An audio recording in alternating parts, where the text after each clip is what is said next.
Hello everyone, today I am showing you the perfect recipe of peas pulao, which is simple, full of flavor and quick to make.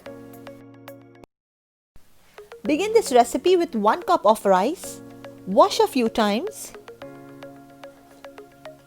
and then soak it in 2 cups of water for at least 30 minutes.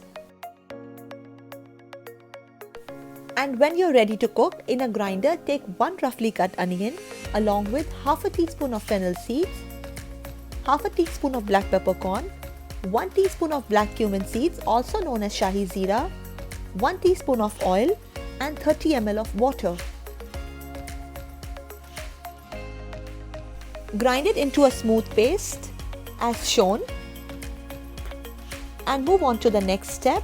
For that, heat 3 tablespoons of oil, and once the oil is heated, add 1 teaspoon of cumin seeds along with 1 bay leaf, 1 cinnamon stick and 1 star anise. Mix it gently, and once the cumin seed starts spluttering, add the grinded paste along with 2 green chillies and cook for about 10 minutes until it's cooked and the raw flavor of the onion goes away. After 10 minutes or so, add half a teaspoon of garam masala powder, 1 teaspoon of salt, 3 to 4 tablespoons of peas and cook again for another 3 to 4 minutes.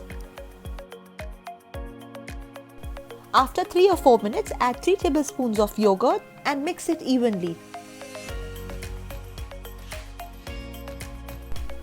Then finally add the soaked rice along with the water used to soak it.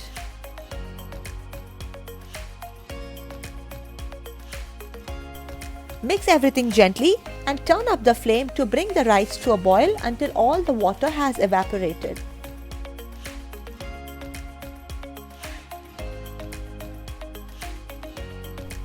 Once all the water has dried up, turn the heat down, cover and let it simmer for about 7 to 8 minutes. After 7 to 8 minutes, remove the lid. Lo and behold, your peas pulao is ready to serve. Garnish with some chopped coriander and some fried onions. Enjoy, and don't forget to like, share and subscribe to Lots of Cooking.